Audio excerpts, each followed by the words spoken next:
Hello, welcome to Jason the Old Millennial. My name is Jason, speaking to you here in my parents' basement in the great state of Kansas. And we're getting towards the end of the year. It's December. I mean, not even halfway through December, but we're kind of getting to that point where we're kind of reminiscing about the last year and what we all discovered. And this time, I'm talking about music that I discovered this year. Because every year I'm listening to so many new albums, and not just albums that came out this year, which I don't really listen to that many current albums, but it's more about albums even from very long ago that I finally just got around to listening to, and and that's so fun to discover new albums. I mean, even old albums that I discovered a new time that have made a big impact on me, and I absolutely love, and want to talk about it and put it on my list of like favorite albums and all that. And yeah, I didn't really keep track exactly everything I listened to this year. I probably need to think about doing that next year. But so this is to my best recollection. These are the albums I remember hearing for the first time this year and absolutely loving them. And I listen to so many new albums. I'm constantly listening to new albums. There's so many artists I haven't deep dived yet or gone through all their material. And there's so many more years and decades left of music I haven't got to yet either. Um, and a lot of the thanks to this is to both the album exchange that I do with people like Scott from Soundless Studios, Nick from Townsend 505, Bride from Bride's Music Showcase, Jacob from Jacob Martin, and Adam from What the Gym. I've done album exchanges with all of them where we recommend an album and we listen to it and then we review all the albums that we recommend in a couple of live streams, whatever. So that's really cool because that's a good way to recommend maybe albums that aren't talked about as much or maybe more obscure albums that aren't in the mainstream. And it's always fun to discover new music that you didn't know existed. Anyways, and that's what I try to do with my picks as well with the group. Sometimes they hit good, sometimes they they hate the music that I pick. You just never know. We're all different. We all like different things. So it's a hope is that you pick something that people like because you love it. So you hope other people love it. You never know. But anyways, also I've been going through each year doing a top 10 albums per year, starting with 1960. I went through all the 60s, and we just did 1970s, so we still got the 70s to go through. But I've been going through a lot of the 70s, so I've been discovering a lot of albums of the 70s and 80s. I've been going through pretty much all the 80s as well. Haven't done top tens yet, but I've been kind of going through them to see what possibly could be my top 10. So I have to do more listening in those decades to finally put my top tens together. But I put all my top tens together up to 1975, I think, at the moment. So I do know what my top tens for each year is. So that's another good way to kind of just try to listen to everything, like all the. I mean, the best way for me is to just listen to everything that was kind of popular for that year and the popular artists and and all that. And I kind of get an idea of who I like and who I don't like and what music I like and don't like. So that's another great way to discover new music, anyways, for me. So that's kind of been my journey this last year is going through those two kind of series on my channel and all that. Anyway, so but before I get to my top 10, I actually bought four albums today at Walmart. I went to Walmart and I don't know, for some reason I was like, I'll go through the album section, this vinyl section, and I don't know. I just had to, today. I just felt like I wanted to buy some vinyl, so I bought some. Um, First one, uh, yeah, the best-selling album of all time has another buyer. Me, I finally got around to buying the most popular album of all time. I think it came out.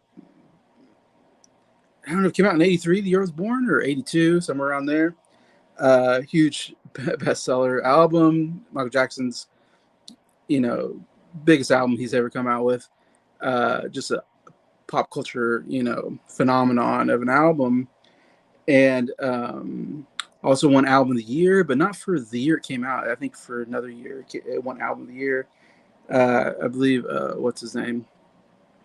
Uh, Jones is it Jones that the Quincy Jones? Yeah, Quincy Jones, of course, produced the album.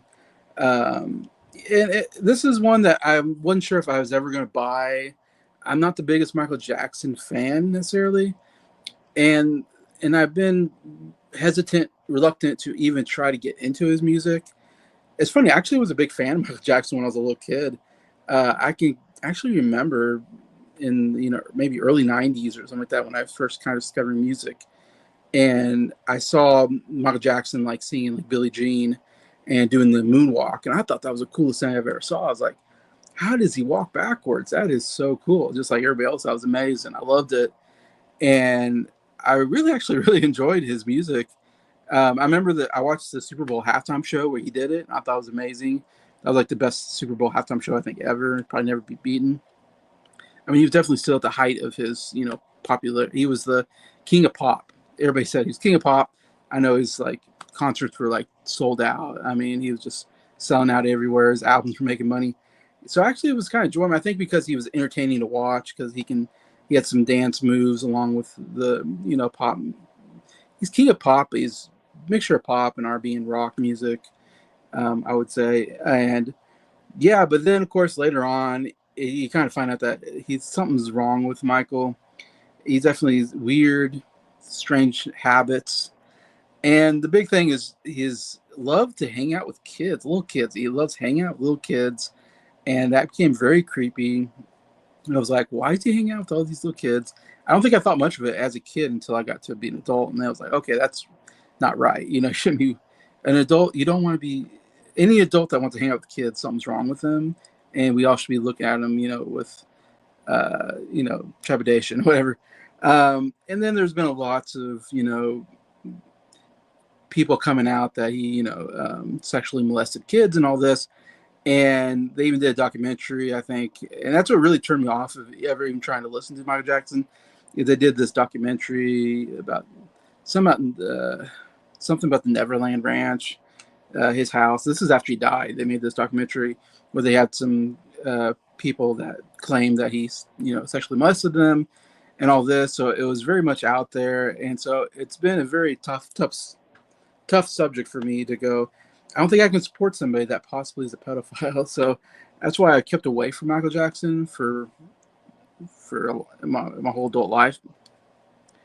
But I have a lot of friends that really like his music, and they seem to think that he's not a pedophile, and that there's no evidence to prove it. He even went to court, I know, and didn't get charged with it. So I guess there's no evidence that he is, but there's been questions to me that I'm just not comfortable with.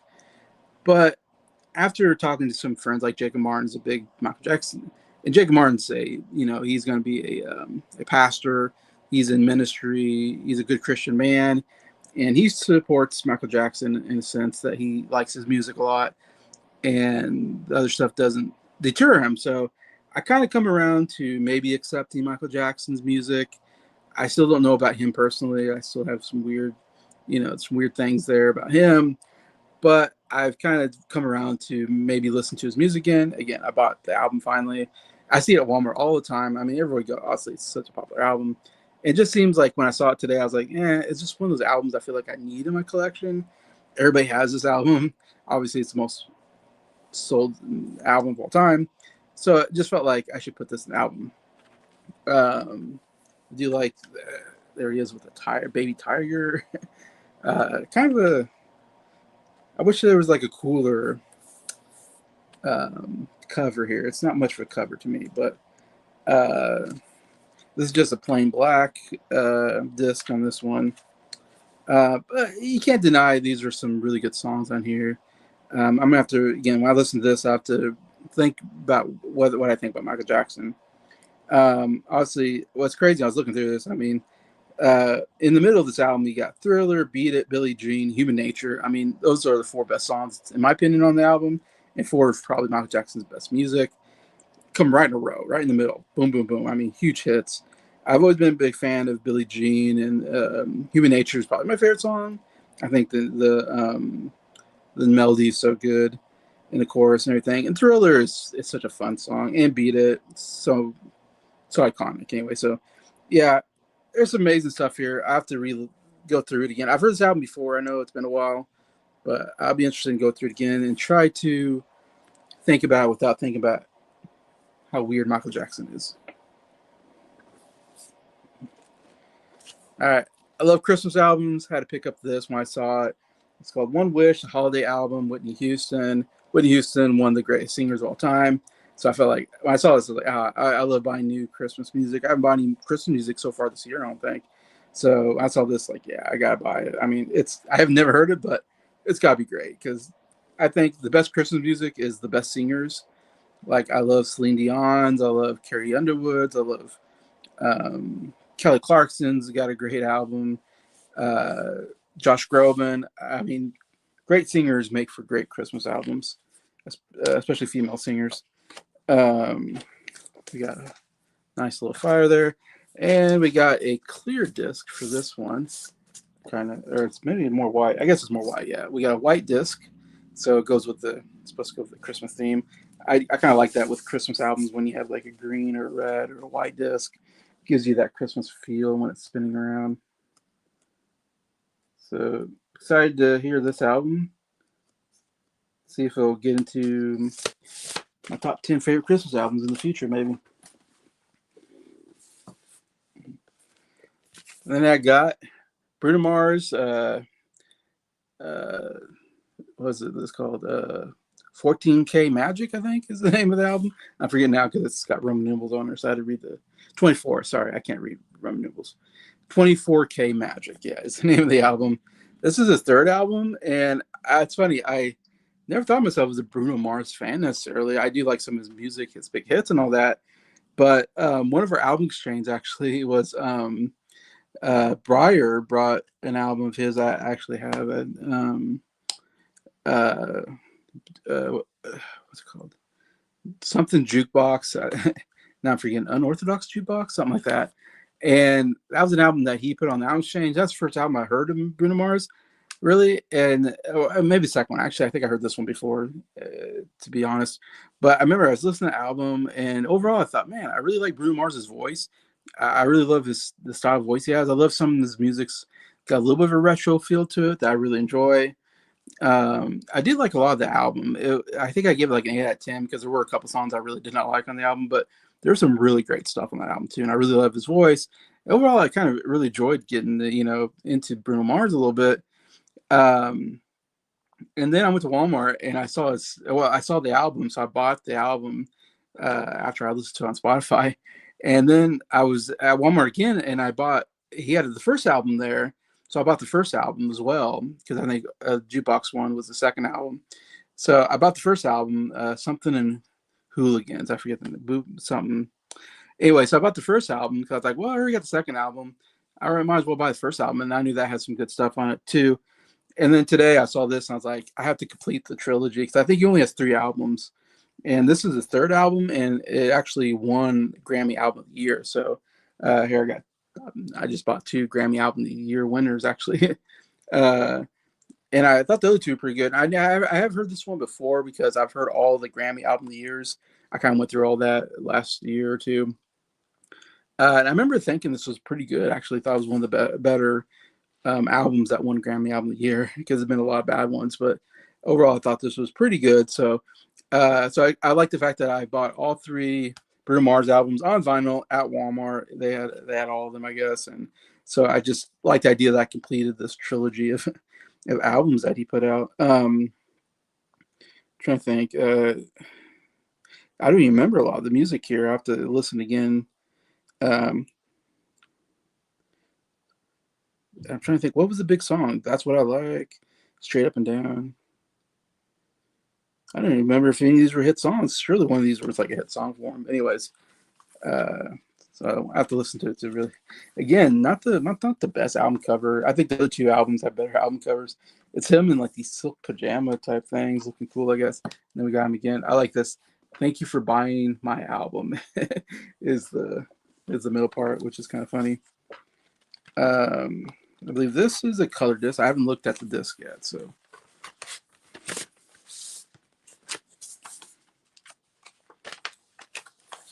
This is gold, kind of a gold marble or something. I don't know. So that's pretty cool. I don't think I have a disc that looks like that. Of course, it's called 24K Magic, so the gold color definitely fits. Pretty cool. I like this. That's a cool looking disc, actually. That's what I love. I love getting these colored discs from Walmart.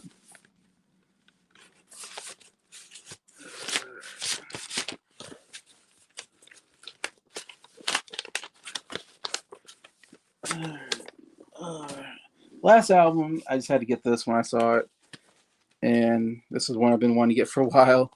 Um, Journey's Escape, the big Journey album.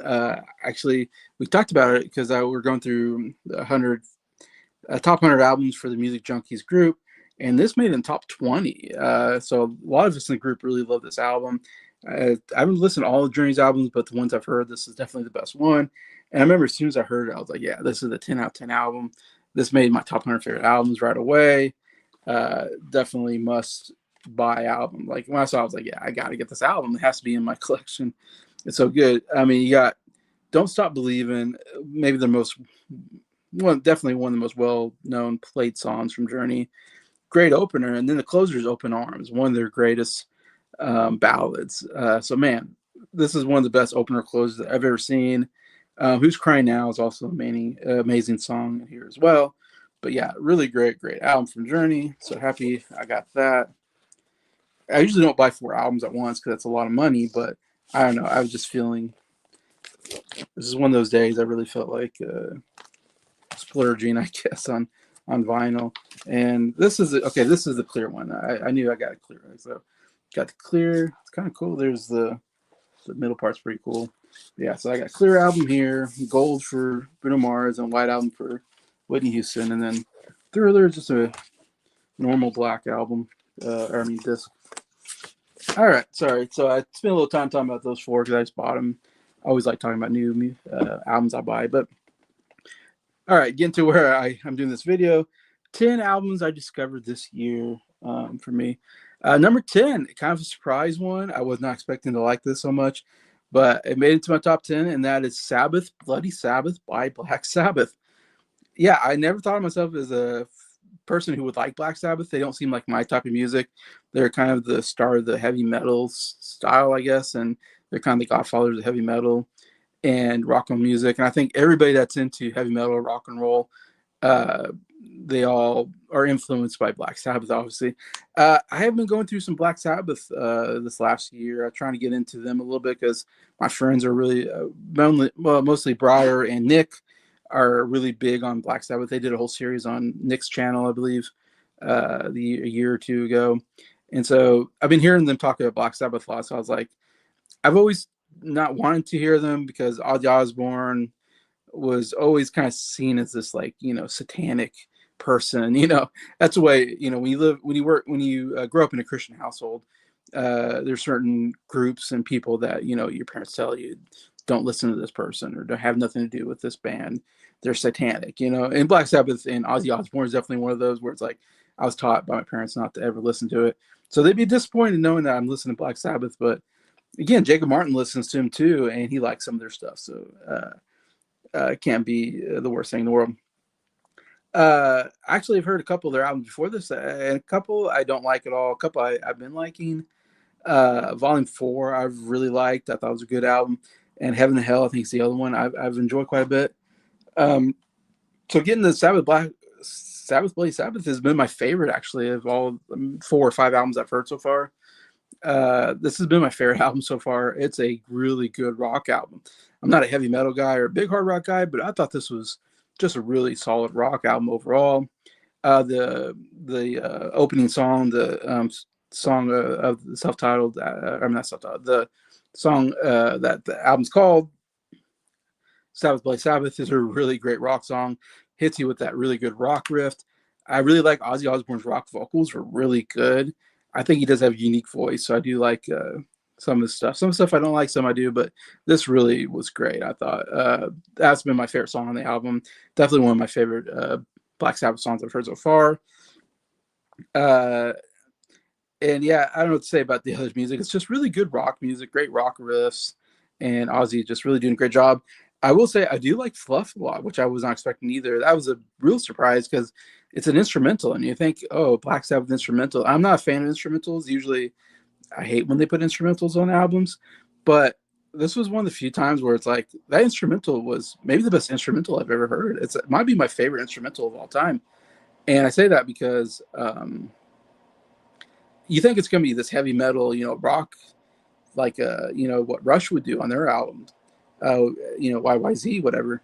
And no, this was like a beautiful song. I couldn't believe it. Like Black Sabbath, the heavy metal band, doing this really beautiful instrumental.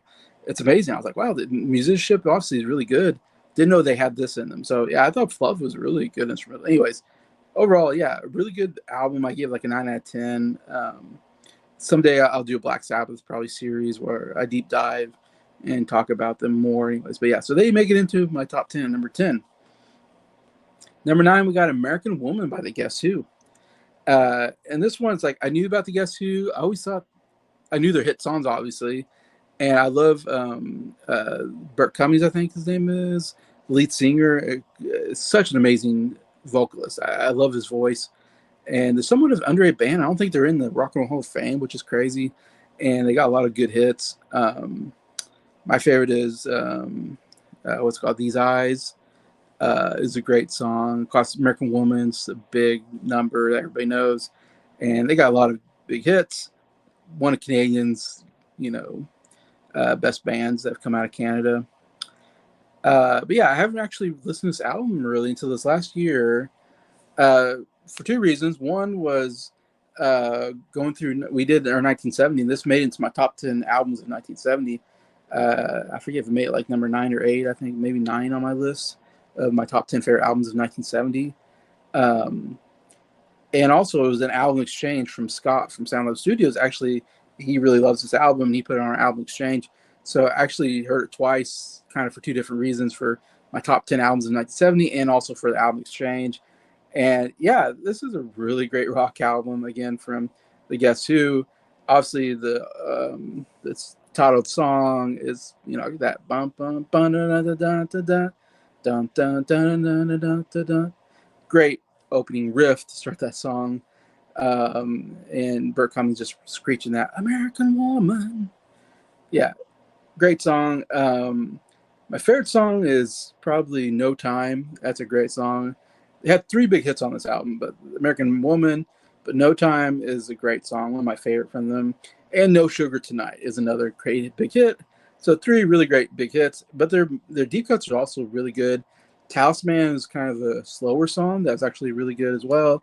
And there's a couple other songs I forget on top of my mind that surprisingly was like, yeah, all this I pretty much like. It might have been like one song I didn't like on the album, but for the most part, I thought it was a really good rock album with not just their 3 big hits, but also some good deep cuts anyway. So definitely one to check out.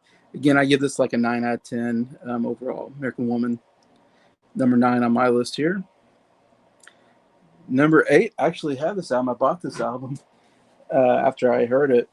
I saw it at a store, and that is Heart of Stone by Cher. I'm kind of getting more into Cher this last year. Not quite. I want to do a deep dive of her music because I'm really into her voice. I really like her voice. She's one of my favorite female singers of all time. I actually heard some Sonny and Cher too, and I like some Sonny and Cher, mostly because of Cher, less of Sonny. But this is also because of Breyer. Breyer put this on the album exchange, and I hadn't really actually heard any of Cher's albums. I just know her big hits. And so he put this on here, and what a great album for Breyer to kind of introduce. It's a good album to introduce to Cher, I think. It's definitely one of her biggest albums. Cool art. I like the artwork here. This is what you gotta do for albums. I love the artwork on here. This has probably my favorite Cher song, one of her biggest hits of all time that opens up the album. If I Could Turn Back Time. Yeah, I absolutely love that song. That chorus. If I could turn back time, bum bum bum. If I could find a way. Yeah, she's amazing. Her vocals are amazing on it. It's a great pop. She's a great pop singer, and I love pop music. So to me, this is a really great pop album. I was really impressed by it. But yeah, in fact, like I said, I bought this one after I heard the album and I saw it at the store. I was like, oh my gosh, I just heard this album. I gotta get it now. Maybe one of the best albums that I've heard from Breyer, actually, including the 24K or including the Bruno Mars album, Unorthodox Jukebox. But I like this even better than Bruno Mars. Just like Jesse James is pretty good. Still in Love with You, Love on the Rooftop, Emotional Fire I really liked. another great opener closer. I mean, you open with the best song, If I Could Turn Back Time. You close with my second favorite song on here, After All, which is a theme from a movie called Chances Are, and it's with what's his name, Peter Cetera from, I believe his name is, from Chicago. Uh, it's a great duet. Oh my gosh, just an amazing closer to the album. Yeah, but yeah, great pop album. I'd still give it maybe a 9 out of 10. Maybe I'll have to listen to some more. Maybe you'll get to 10 out of 10. It's that good of an album. And I definitely want to hear more Cher albums. All right, so Heart of Stone here, number 8. Number 7, this is an interesting one. This is actually an album that came out this year, and it was an album I was really looking forward to. And the album's called Forward by the Swell Season. And this has an interesting story behind it, but I'm a huge fan of the Swell Season. This is their third album. Their last album, which was my favorite of theirs, came out in 2009. So it's been like 16 years since their last album. So it's huge. Obviously, they went their separate ways. I say they, if you don't know, it's a duo. The Swell Season's a duo. A guy named Glenn Hansard from Ireland and Marketa Oglova from Czech Republic. They formed this duo, the Swell Season, and they made 3 albums. Made 2 in the 2000s. The first one, I think, in 2006, maybe 2007, called The Swell Season, and then Strict Joy in 2009. And then they kind of broke up, basically, and went their separate ways, made their solo albums. And then finally we got them back. And so for someone who's been a fan of Swell Season since like 2006, I mean, so we're talking like almost 20 years. I've been a fan of this group, and I've been wanting more music from them. And I loved their 2 albums that they had come out already. Just some of my favorite music of all time. They were also in a movie called Once, which is a great musical movie with a lot of great music from the 2 that they wrote for the movie. Yeah, I love the music from that movie. One of my favorite movies, Once. And yeah. So this was definitely one that I've been waiting for such a long time, and I've been anticipating for, 16 years. I've been anticipating another album. I wasn't sure I thought we'd never get another album from them. There's been no talks of another album. And I think it's interesting. And what's so interesting about this album coming out called Forward is that, like I said, Glenn Hansard and Marketa Oglova, they met when they made the movie Once. They starred in it. And then they made the album The Swell Season, which has a lot of music from the movie Once, and including the Oscar-winning song from that movie that they won an Oscar for. And then they made a Broadway musical that won a bunch of Tonys. So they've had a lot of success with the movie Once. Now I'm forgetting the name of the song now that won the Oscar. But yeah, it's so good. One of my favorite songs of all time. But anyways, so while they're making that movie, they start dating. They're just friends at the time, but after they make the movie, they start dating. They start touring together because it's such a big, there's a big fandom of that music. And they made that, of course, one album called Swell Season.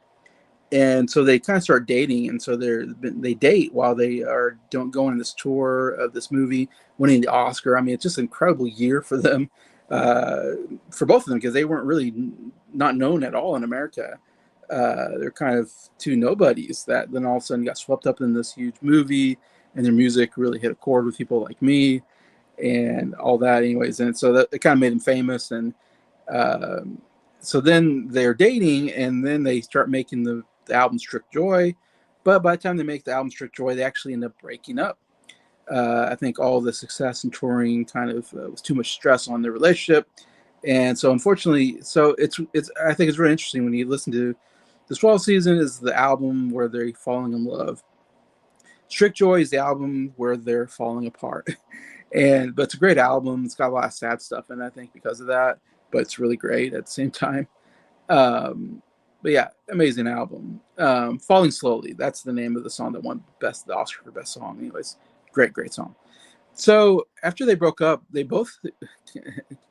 I know Marketa Oglova married a producer, and she moved to Iceland, and she's been living in Iceland. She has like 2 or 3 kids by this music producer, and she's made some of her solo work. Nothing real big there. Glenn Hansard himself, he was in a band called The Frames, an Irish band that he's been in for a long time. But he actually went off and did some solo work as well. again, nothing huge, like as far as like they weren't big albums, or you didn't have any, none of them have big hit songs off of them. And I've heard some of their music, their solo stuff, I don't think is that great. They're way better when they're together than when they're apart. But not that they're still friends, I think, but still going through that whole success together and then breaking up, falling in love, breaking up. I don't know. There might have been some bitterness there, so they stayed apart for 16 years. It's terrible because I've been thinking, man, I'd love to see them come back together, make another album, And then finally, this last year, they started touring together again, and they even started writing some music together. And they came out with a song called "The Answer Is Yes," and it was like the first thing they made together for I said like 15 years or something.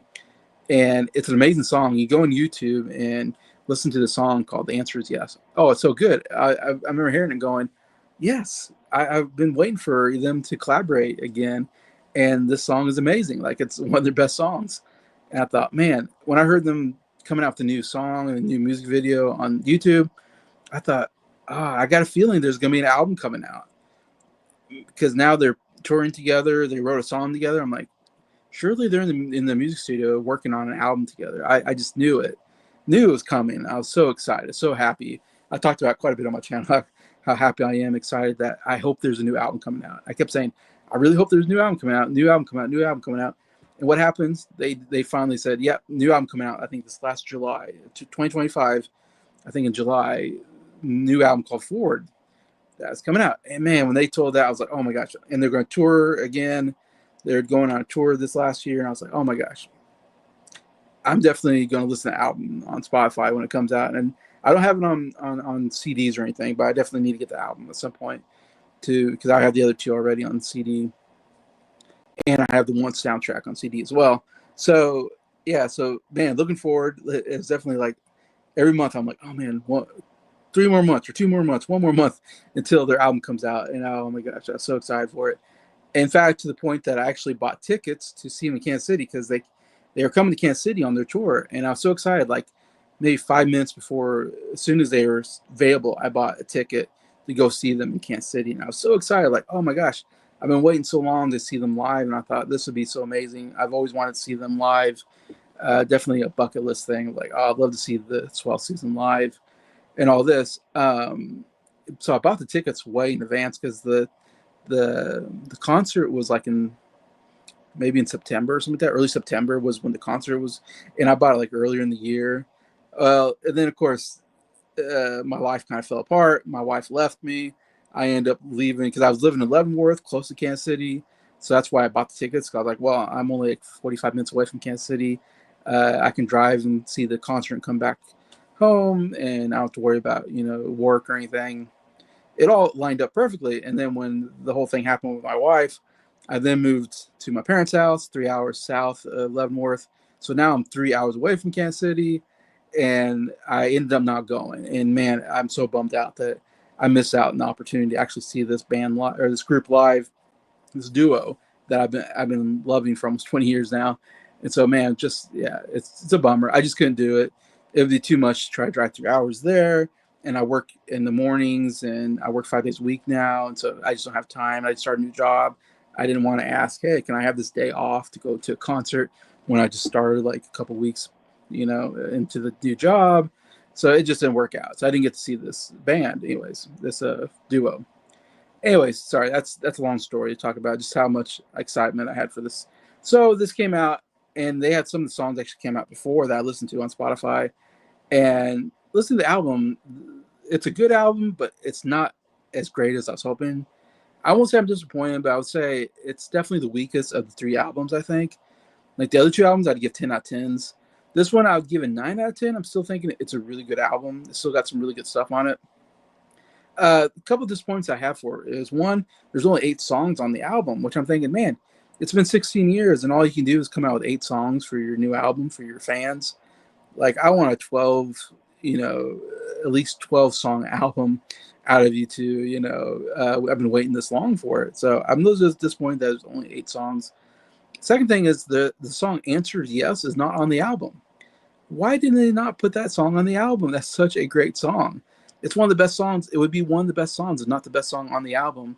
And they didn't put it on there.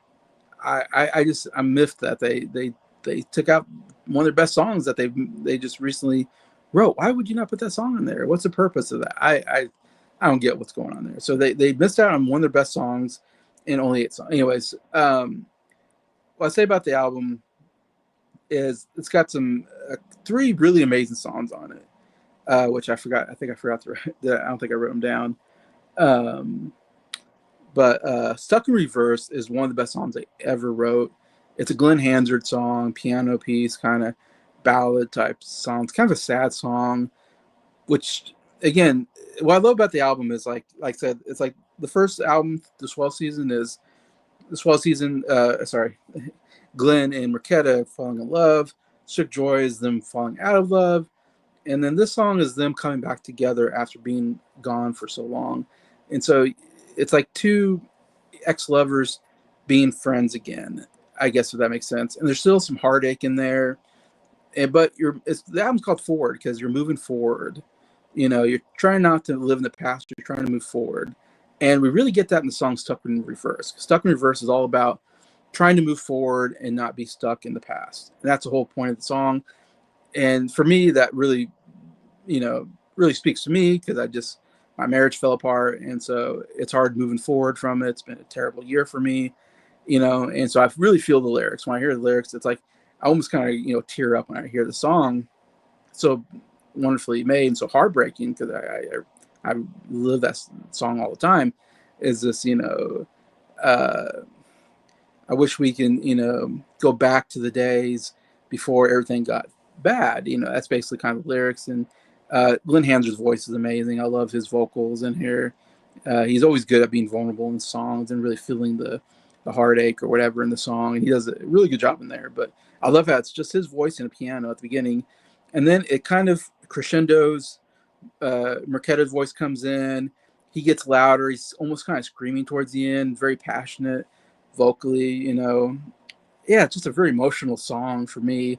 And I think one of the best songs they ever come out with. So Stuck in Reverse, definitely listen to that song if you haven't heard it. Probably my favorite song of the year. In fact, Forward was when the Spotify did my, top albums I've heard all year. Number 1 was Forward.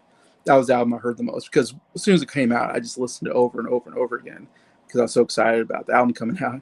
And Stuck in Reverse definitely was the song I probably heard the most this year. I was listening to that nonstop when it came out because it's such a good song. Hey, but Stuck in Reverse is great. The People We Used to Know, I think, is another song. It's kind of one of their major songs that they've been playing around that you can see on YouTube. And this is more of a Marquetta Glova song, her and a piano, and then Glenn comes back. And still, it's kind of a song. It's called, I think it's called The People We Were or something like that. It's kind of the same theme. I feel like the whole album is this theme of heartbreak and moving forward from it. So I love the whole theme of the album. And her song, yeah, it's about that too, about, breaking apart without being, without making it terrible. I don't know, without, making it tragic, and thinking about the people we used to be. We're not those people anymore. We're different now. We've changed, that kind of thing. It's a really beautiful song. One of Marquetta's best songs, I think. One of my favorite on the album. And then the very first song was really good too. It's a Glenn Hansard song. I'm not sure what it's about, but it's a really good song too. I think it's called something about the bells or something. Anyways, it's really good. Besides that, those 3 songs, absolutely amazing. The rest of the album, like I said, there's like 8 songs. The other 5 songs aren't nearly as good as those first 3. Those are definitely the best 3. Other songs are okay. There's one Glenn Hansard song that I'm not a real big fan of. It's a more, I don't know, bluesy, jazzy type song. But they're all kind of more ballad type songs, I would say.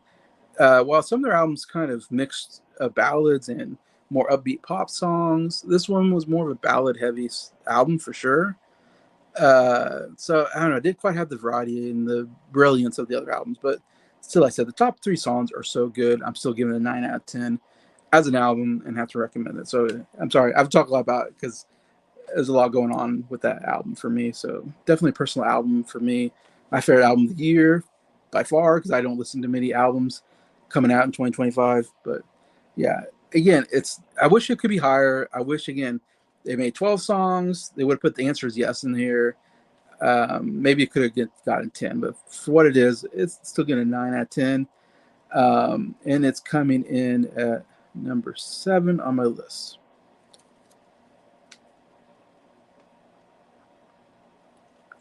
All right.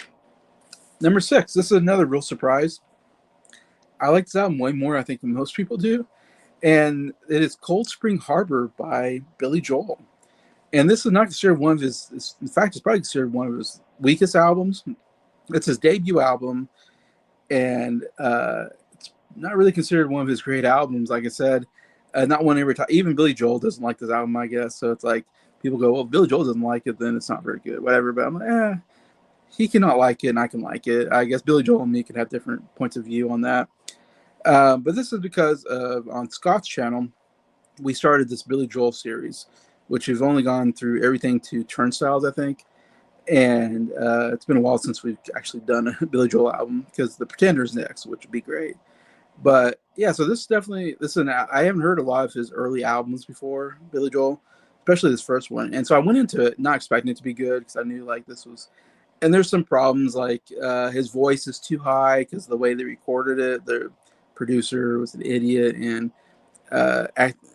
and the way he had it sped up or something, or the way he recorded it, it made his voice sound high, and they say he sounded like a chipmunk. I get it. Yeah, it maybe hurts the album a little bit that his voice doesn't sound quite right, but I still think his voice sounds fine. Actually, it doesn't hurt the album for me, surprisingly.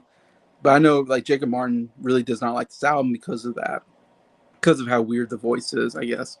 I don't know. I still thought it was a really good album. I mean, I really, really liked this album. Uh, I forgot to write down what was on it. I know, like the first song is one of my favorite all-time Billy Joel songs. That really, uh, what's it called? The way there's a way about her or whatever. She's got a way. I think it's called. She's got a way about her. I don't know what it is, but I can't live without her. Oh, one of the most beautiful ballads of all time. One of my favorite, maybe my second favorite Billy Joel song behind Piano Man. I love that song so much. And that's a cool song to start the album. There's some other really good stuff I didn't write down. Unfortunately, I don't have the album, but I thought it was the piano music was really great. And I feel like it was an album that was almost kind of, it's his first album. So, and it's not like you know, he's not famous yet. He doesn't have a big producer. He doesn't have a big production behind him. But yeah, I kind of liked it because it felt a little more raw. It's him and the piano mostly. He didn't have really a big backing band. And so I kind of like, it's kind of like Bob Dylan. I like Bob Dylan more when it's just him and an acoustic guitar. I kind of feel that way about Billy Joel. I like it sometimes. So, I mean, not to say his later albums are great too with more production, but something about this is more emotional. It's a very emotional album too, and maybe that's why I like it so much because he wrote this album after going through a big depression because he fell in love with his friend's wife and had an affair with his friend's wife, and it broke up his friendship with his best friend. And also, this girl that he really liked also kind of left too, and so he got super depressed, and he even thought about suicide, and he went into like a what do you call it? He went to a psychiatric hospital or something like that, and he kind of got out of it, the depression and everything, and he wrote this album. So this album was really about, and he was in love with this girl that was his best friend's wife, and he ended up marrying her, and they were married for a while. So after he made this album, actually the relationship he actually got back together with her. But the album was really this like album about him longing for this girl that he fell in love with, which was his best friend's wife. And so the album is very personal and very emotional, and he was a very emotional state. One of the songs is Tomorrow is Today, which is about his thinking about suicide. So it's a very dark song, but yeah, I kind of like that he's very vulnerable and he's being very honest about his feelings on that song. I don't know. So I don't know, something about the whole theme of the album, the sadness. I don't know. Again, it spoke to me. I enjoyed it. I thought it was good. The piano was great. His vocals a little off, but still, I like it. Yeah, I give this a 10 out of 10. Again, probably surprise you, but yeah, it's actually one of my favorite Billy Joel albums. It's not one people talk about, but yeah. So I had to put it in here at number 6, Cold Spring Harbor. So obviously these top 5 are all 10 out of 10 albums. So these are incredible discoveries for me where I was not expecting to give any of these 10s. and you listen and you go, all the music is great. I have to give it a 10. Like I can't. There's no other answer but to give it a 10. Uh, anyway, so go with number five. Number five, I got "Slippery When Wet" by Bon Jovi. And this again was because of our album exchange. This was Jacob Martin's choice for us to listen to. In fact, it was the last album I think he did on the channel before he left, and he's not doing music anymore. And I guess he really liked this album, Bon Jovi. And I've always heard this was a big album for Bon Jovi. I'm not a big Bon Jovi fan necessarily. I don't hate him. I like his big hits and all that. I just don't know a lot about him, to be honest. But this is an album I always want to listen to because I've heard it's like his big album, whatever. I wasn't expecting to like love it. I thought, oh, it might be a decent album. Who knows? It might be terrible. You just never know in these cases. I was really surprised at how much I really love this album. Like, again, I'm giving it a 10 out of 10. Uh, top five discovery for me, and it's an album that's been out for a long time. It's an album that's popular that people know about, and I'm just getting around to it. Of course, that's the way it is. Some of these big albums I haven't gotten around to yet, and I'm glad I did. I thought it was way better than I expected. Also, he has the three big hits on it: "Living on a Prayer," "Wanted Dead or Alive," "You Give Love a Bad Name." All three. That's good reason why this is a huge selling album for him. His best-selling album probably, and his best album overall. But the deep cuts were really good too, and he had some variety. There were some ballad type songs in here. There were some I've called rock ballads. There was one song that was more poppy because they're more of a part of that hair rock bands, whatever, the '80s, the big hair, the kind of I thought they're more of a harder rock type band overall. But this album was like, man, the rock songs were really good. The ballads, the rock ballads, the pop songs, it had somewhat variety in it, and it was all really good. Like I said, the deep cuts actually were just as good as the big hits. I really love the deep cuts on here. And so after I listened to it, I was like, man, I have to give it a 10. Uh, it's just, I love like pretty much, it might have been one or two songs I wasn't big on, but everything else though I thought was really, really good. I was so surprised. Yeah, I give it a 10 out of 10. Yeah, what a great discovery here. "Slippery When Wet" by Bon Jovi. Number four is definitely one of the more obscure ones on my list. Most people never heard of this. I just heard about this for the first time this year, and this is called "Write It on Your Skin" by Newton Faulkner, which you can see Newton Faulkner. I believe that's him in the on the cover there. It's got kind of this what do you call it? Looks like a hippie or something. He's I guess an English singer-songwriter. Of course, never heard of this guy. Not bigger in America for sure. Maybe bigger in England. This is because, again, never heard of him except for Adam from What the Gym. Put this on the album exchange, and again, that's what I love about the album exchange, getting to discover new music. Yeah, Newton Faulkner, "Write Your Skin." I was like, I had no expectations. In fact, when I first listened to it, I was just like, okay, it's okay. But then as I was listening to it more and more, getting ready to, and I had to make notes, when we did the album exchange and getting ready to talk about it, about the third listen, I was like, I really love this music. And if you know me, I'm a big sucker for singer-songwriters. And this is a singer-songwriter album, acoustic guitar, so it has it's a mixture of folk and pop. It's my favorite style of music probably out there. I absolutely love this style. So it's one thing where, in fact, Nick in the same group, I give it 10 out of 10. That's how much I really enjoy this album. Not knowing anything about this guy or any of his music, but really loving this album. I gave it 10 out of 10. Nick, who's in the same group, gave it like a 2 out of 10. So it's one of those things where it's not for everybody. It's depending on what kind of music you like. But this was my kind of music. Someone else could listen to this and hate it. I don't know. My taste of music, this will just fit me perfectly. And so I thank you to Adam from What the Gym for introducing me to this album. And I need to listen to more. I haven't listened to anything else from Newton Faulkner. Definitely love to hear more of him. Again, just love this style. Love the acoustic guitar playing. Love his voice. Yeah, it's mostly just him on here. I can't remember as much production, but yeah, it's just very catchy, kind of upbeat music. I really enjoy. "Pulling Teeth," the opening song, I thought was really great. "Brick by Brick" is super, super catchy. But my favorite song was "Against the Grain." I just love that chorus. "I'm going against the grain." It's just so good. I love his vocals on it. I love the chorus there. I don't know. It's just my type of music, I guess. And even Sugar in the Snow was very catchy as well. But yeah, I don't know, just my music. I love the singer songwriter type. It's a newer type album. It's so fun again to discover newer music. 'Cause I'm not into newer music.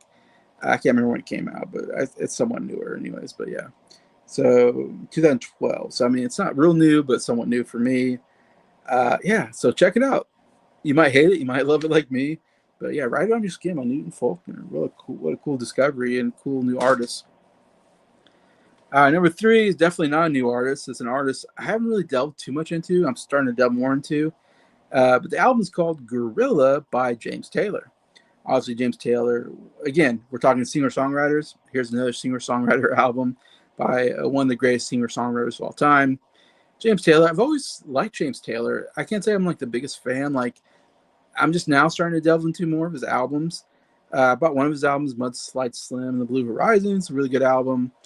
Sweet Baby James, of course, it's got some really good stuff on it as well. And this one, 1975, I believe. So this is 50 years old, this album, Gorilla. And I didn't really know anything about it. Wasn't had any expectations, but then I listened to it and I absolutely loved it. Again, 10 out of 10 album. Yeah, it's been my favorite James Taylor album so far. And I still got some more James Taylor to listen to. But man, I was really impressed by this album. And I'm getting more into James Taylor. I'm starting to really like James Taylor after listening to the first 3 or 4 albums. I'm like, man, I really love his style, love his voice. He has a very positive attitude a lot of times in his songs. I like. He definitely has, yeah, great positivity to him, I think, and he's got some good upbeat stuff. But yeah, I love his voice. Just very warm and smoothing. Warm and smooth type voice. Yeah, he's definitely becoming one of my favorite singer-songwriters, which is no surprise because I love singer-songwriters that play his guitar. So he definitely should be one of my favorite. I just haven't delved into him enough. But anyway, Gorilla, great album. Again, just a great singer-songwriter album. It's got the big hit, which is my favorite song on the album. One of my favorite is "How Sweet It Is to Be Loved by You." Again, another very upbeat song.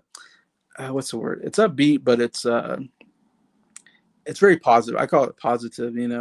It just makes you happy. He just writes really good, happy songs that make you smile, and this is one of those. Yeah, so great song. The opener is great too. Mexico. Both songs made it into my top 10 James Taylor songs on Adam's channel, What the Gym. We did our top 10 James Taylor songs just a week ago, and both songs made into my top 10. Mexico is so definitely one of those more catchier, upbeat songs. Oh, Mexico. And it's all about going to Mexico for some reason, but man, is it super catchy, super fun. That's another great one. I don't have anything else written down. It's definitely an album I need to buy now because I just discovered it. I just discovered this album a couple weeks ago, and it already made it into my top 3 favorite albums of the year. That's just how good it was. When I heard it, I was like, oh, this is my kind of album. I love singer-songwriters. So, yeah, I really love Gorilla. I love anybody who's a James Taylor fan tell me what they think. Is Gorilla one of their favorites as well? Or is it just me that really loves this album? But anyways, yeah. So if you like James Taylor, definitely listen to Gorilla. I think it's a great album. All right, number 2, which I actually bought this album after I heard it, and that is Christopher Cross by Christopher Cross. I actually bought this at Goodwill. I went to Goodwill and was like, oh my gosh, I actually heard this song like on Spotify. Again, this won Grammy Album of the Year, so I was listening to all the Grammy Album of the Years this last year. So I got around to this. I heard Christopher Cross. I knew 2 songs, Sailing and Arthur's Theme. I love both songs. I think they're both amazing. I love his voice. He's got this great tenor voice. It's amazing. It's one of the best tenor voices I've ever heard. Very unique. You know a song when you hear it by him because he's just no one else sounds like Christopher Cross to me.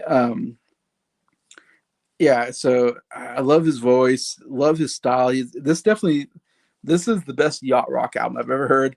I'm really getting the yacht rock. They made a documentary this last year, Yacht Rock on HBO. It's a great documentary. It really introduced me a lot of yacht rock, and I never considered myself a yacht rock guy until I was watching that documentary. I've been listening to more of the music on there by the people like Christopher Cross, and I find myself a big yacht rock fan. I do love, which is soft rock, especially soft rock. But they call it yacht rock. So I love soft rock. It's definitely one of my favorite genres of music, and this is the best one I've heard out of that genre for sure, in my opinion. Yeah, so I remember listening to this album and thinking it was pretty good. I was like, oh man, this is actually pretty good album. Again, it won like in '79, I think. Beat Out the Wall by Pink Floyd for album of the year. Really kind of surprised everybody, I think, that he won. Uh, but man, is it a great album? I'm glad it won album of the year. And he never really rose to these heights again after winning album of the year, I think. I don't know. I haven't heard any of his other albums, so I'd be curious what the other ones sound like. But anyways, this is an amazing album. I give it a 10 out of 10. Like I said, we just did this on our album exchange because I put it on the album exchange this last month.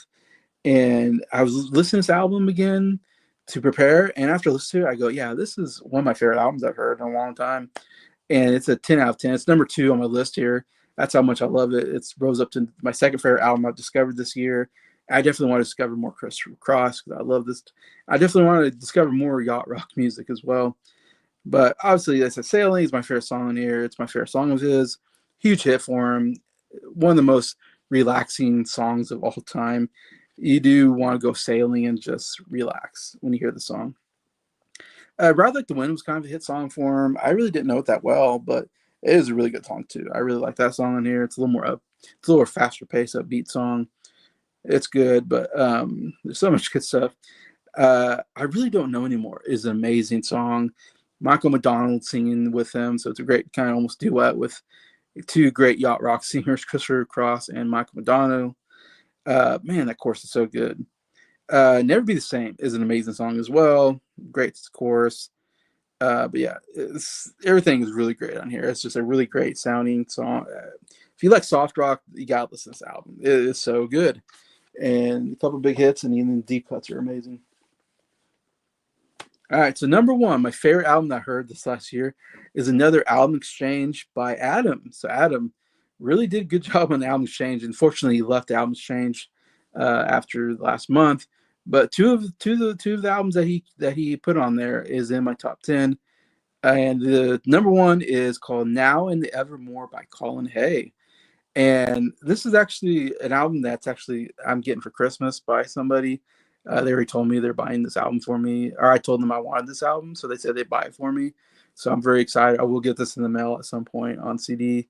I'll have this own this album. It's funny. I remember hearing about this album from Adam because it came out a couple years ago, maybe 22 or something like that, 2022 maybe. And I remember Adam talked about this album on his channel. That is his favorite album of the year, and all this. I remember it being it was one of those things where I'm like, oh, I should listen to this album. Yeah, it took me a couple years before I finally got around to listen to it. But I remember thinking, it's funny how that happens. Like I always hear like someone recommend something and go, oh, I should listen to that. But there's just so much going on that it's hard to get around to everything. But that's what's good about the album's change. It forces me to have to listen to these albums. So I was so happy when Adam put this on because it's definitely an album I want to listen to because of all the recommendations I've heard of it. I think I'm also Sam St. John from Americana Sam also really likes this album. So I've heard a couple people really like this album. And Colin Hay is very interesting. And I've watched a documentary on him. I really want to get into his music. I haven't heard too much from him, but from what I've heard, I've really liked from Colin Hay. And you might not know who Colin Hay is.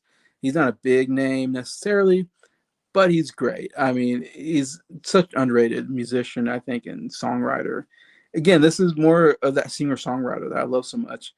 And he got his start with a band called Men at Work, and they had a really huge first album, Business as Usual, I think it's called. And they had 2 humongous hits on there, Who Could It Be Now and Land Down Under, because they were from the band was basically from Australia. He's actually from England.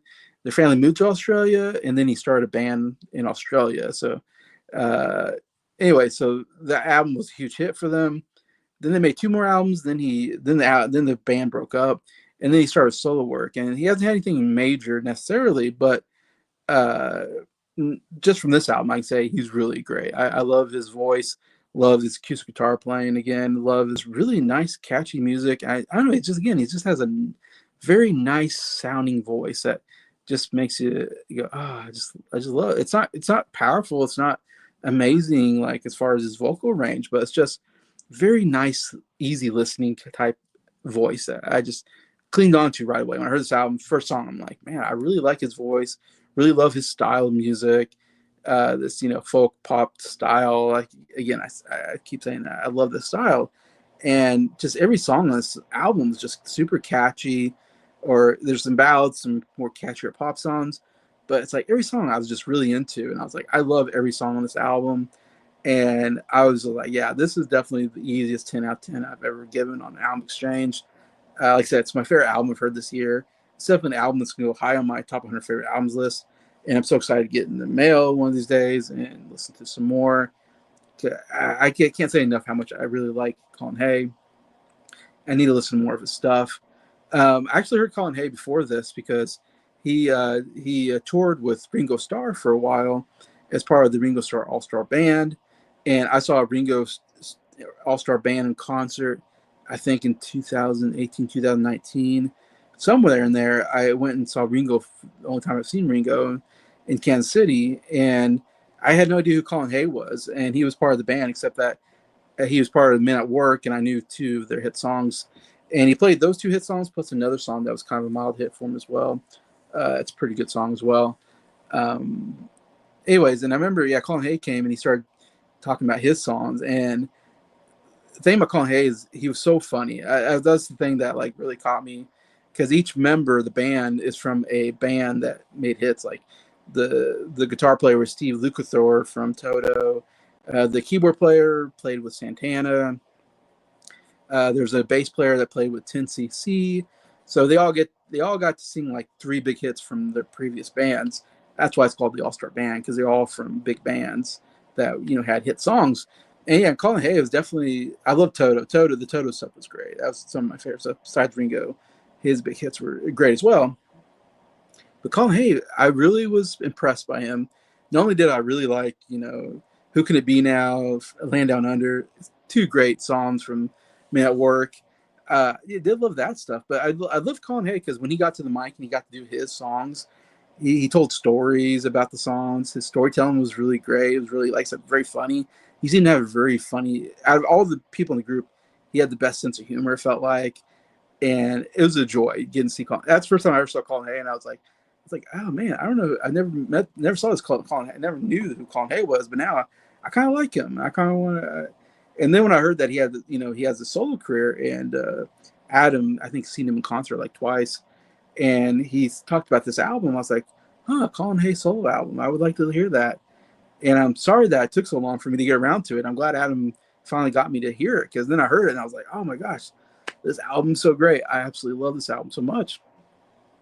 And again, it's not going to be a big hit album. No, it's not going to get Grammy nominations. No one's going to talk about this album, but it's so much better than probably the stuff that gets nominated for Grammy. It's so much better than the crap that gets on popular radio today. And unfortunate, that nobody talks about it. But anyways, to talk about this, some of my favorite stuff. Now Nevermore, the opener, that's a great song, great opener to the album. A Man Without a Name is another amazing song that you need to listen to. Definitely listen to Now Nevermore. Listen to A Man Without a Name. That's kind of one of his bigger songs on the album, as far as songs I've seen him play live on YouTube. But my favorite song is called Undertow. It is an amazing kind of ballad song. Great vocals. And yeah, I don't know why. I just love that song so much. But the whole album's great. I think all the songs are great anyway. So yeah, definitely a huge discovery for me. Colin Hay and the album Now and Evermore. Definitely want to listen to more of him, and I recommend him to anybody that hasn't heard Colin Hay. Definitely listen to this album. It's amazing. And thank you so much to Adam for recommending that and the Write It On Your Skin album too, that made my top 5 here. But anyways, that's my top 10 albums. I can go through them real quickly here. Number 10, Bloody Sabbath by Black Sabbath.